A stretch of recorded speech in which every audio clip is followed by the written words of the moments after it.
नगर आयुक्त ने किया लाइन पार में चल रही सीएम ग्रिड योजना का औचक निरीक्षण। मुरादाबाद के शहर लाइन पार में चल रही सीएम ग्रिड योजना के कार्यों में देरी को लेकर नगर आयुक्त दिव्यांशु पटेल ने कड़ा रुख अपनाया और बुधवार को नगर आयुक्त अचानक लाइन पार पहुंचकर विभिन्न निर्माण स्थलों में पहुंचकर कार्यों का गहन निरीक्षण किया। कार्य की धीमी गति पर नाराजगी जताई, साथ ही कंपनी को डेडलाइन भी जारी की। निरीक्षण के दौरान नगर निगम के संबंधित विभागों के अधिकारी भी उनके साथ मौजूद रहे। नगर आयुक्त ने साइट पर पहुंचकर चल रहे निर्माण कार्यों की गुणवत्ता और प्रगति की विस्तार को लेकर के समीक्षा बैठक भी की है। क्या देखना देखिए, सीएम ग्रिड योजना के अंतर्गत जो पहले चरण का काम ये यहाँ पर चल रहा था लाइन पार क्षेत्र में, इसका ये प्रगति देखने के लिए आज निरीक्षण किया गया था। इसमें जो संबंधित जो एजेंसी है आरसीसी डेवलपर, उनके डायरेक्टर को भी बुलाया गया था और जो इनकी प्रगति है, जो हमें सेकंड किस्त की डिमांड भेजनी थी उसमें जो विलम्ब हो रहा था, उसके नाते ये निरीक्षण करके चीज़ों को समझा गया है। इनकी प्रगति को देखते हुए इनके द्वारा स्वयं ये आश्वासन दिया गया है कि 31 मई तक ये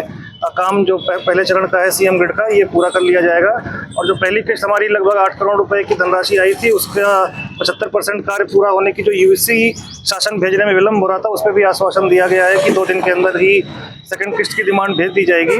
क्योंकि एक अच्छी योजना है और एक अच्छी प्रतिष्ठित एजेंसी को ही काम मिला है, तो इसलिए इनसे भी इस बात की तस्दीक की गई है कि आप भी अपनी प्रतिष्ठा को बनाए रखें और समय से काम पूरा करें। इनके द्वारा भी ये आश्वासन, जो इनके डायरेक्टर हैं यहाँ मौजूद, उनके द्वारा आश्वस्त किया गया है कि अच्छी क्वालिटी के साथ जो ये रोड बनाई जा रही है जन सुविधाओं के उपयोग के लिए, ये हम 31 मई तक इसको पूरा कर लेंगे। और हमें पूरी उम्मीद है कि जो सेकंड किस्त की डिमांड है वो भी 2 दिन में चली जाएगी। सीएम ग्रिड योजना के अंतर्गत पूरे शहर में 3 चरणों में काम होना है और इसके माध्यम से जो अवैध अतिक्रमण है वो भी हटना है, साथ ही जनता को पार्किंग की सुविधा मिल सके, वहाँ पर वेंडिंग जोन बन सके और जो बिजली के खंभे इत्यादि की जो समस्याएं रहती हैं वो सारे अंडरग्राउंड काम हो सके।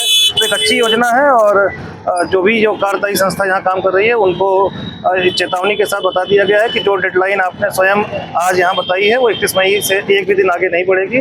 वीकली समीक्षा भी की जाएगी और इनके द्वारा ये भी आश्वासन दिया गया है कि ये कल तक हमें अपना वीकली प्लान भी सबमिट कर देंगे। मुझे पूरी उम्मीद है कि ये अपना काम पूरा कर ले जाएंगे। जल्दी निर्माण हो जाए तेजी के साथ काम में कोई ना कोई लापरवाही। देखिए, चूंकि एक बृहद स्तर का काम है तो लापरवाही जैसी कोई स्थिति तो नहीं है, क्योंकि इसमें बहुत गहरे नाले के ऊपर इनको काम करना था, वो भी मेरे द्वारा देखा गया है। और अगर हम पोकलैंड या किसी ऐसी बड़ी मशीन का उपयोग करते तो यहाँ पे जो रिहायशी मकान है उनके गिरने का भी खतरा था। तो यहाँ समस्याएं और जो एक नेचुरल हिंड्रेंस होता है वो रहा है। लेकिन चूंकि सेकंड किस्त की डिमांड भेजने में चूंकि शासन से भी लगातार हमें कहा जा रहा था, उस पर इनसे एक स्पष्टीकरण भी लिया गया था, इन पर एक जुर्माना भी लगाया गया था। नाले का काम पूरा होते ही, नाले का हमने 9 करोड़ रुपए अतिरिक्त दिए थे बनाने के लिए, नाले का काम पूरा होते ही मुझे पूरी उम्मीद है कि 1 महीने के अंदर ही ये 80% काम पूरा कर लेंगे। और चूंकि इनके द्वारा स्वयं 31 मई की डेडलाइन आज दी गई है, तो 31 मई तक ये काम पूरा हो जाएगा। मुरादाबाद से रेहान अंसारी की रिपोर्ट।